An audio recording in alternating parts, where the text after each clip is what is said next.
Within the Constitution, there are laws stating that minors can be tried as adults depending on the severity of the crime.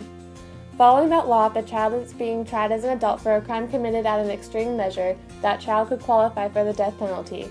They say that the death penalty is morally okay using a lethal injection, but I believe that that should be considered a cruel and unusual punishment towards a child because a child should never be put to death. Studies have shown that the frontal cortex is not fully developed until a person reaches around the age of 21. Having said, it is inevitable for kids not to make mistakes and bad decisions. This is not a justification for a child's wrongdoing. This is taking a psychological approach to a child's state of mind that it is not in the right place at the time of the crime. If a child commits a felony so severe that the death penalty is in the equation, that child should be thoroughly looked at, monitored, and sent to some sort of mental facility where they can get help and be removed as a threat from society.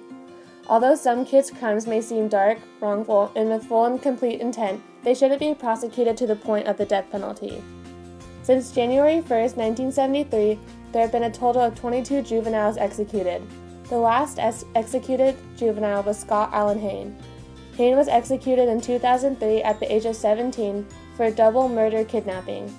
He wasn't unfamiliar with committing crimes because growing up, he accumulated juvenile convictions for theft, trespassing, and using a vehicle when not allowed. One day, his friend and he carjacked a vehicle with two victims, Michael Houghton and Laura Sanders, in the trunk and drove it to an isolated area where they set the car on fire. This resulted in the death for both the victims held hostage in the back of the car. As disturbing as this crime may seem, Hayne had a very rough life growing up, facing many psychological struggles. First off, both parents were very heavy drinkers and were never home. He and his older sister had to learn how to grow up very fast in order to take care of themselves. On many occasions, when his father came home from work drunk, he would abuse Hayne.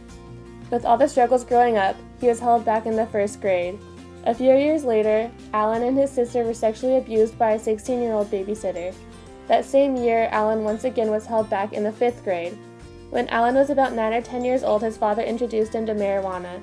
He and his family moved to Texas when he was 12, and by then, Alan was smoking marijuana regularly until he moved back home in his hometown in Tulsa, where he stayed with a friend who had a very positive influence on him. He stayed out of trouble for quite some time until his family moved back to Tulsa, where he was forced to live with them again. Living with his abusive family again, Alan started drinking alcohol every day and taking many drugs like LSD and PCP. Yes, Allen Hayne committed a horrible crime, but with the circumstances of his life, he should not have been executed. In all, even though children can be tried as adults legally, I believe they should never be executed. Something to motivate a child to commit such crimes should be looked upon psychologically, not physically.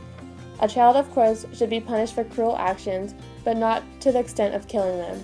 It is immoral to kill off a child, and even if they are a threat, they should be able to get help. Children are a blessing, and everyone deserves a fair trial and a fresh start.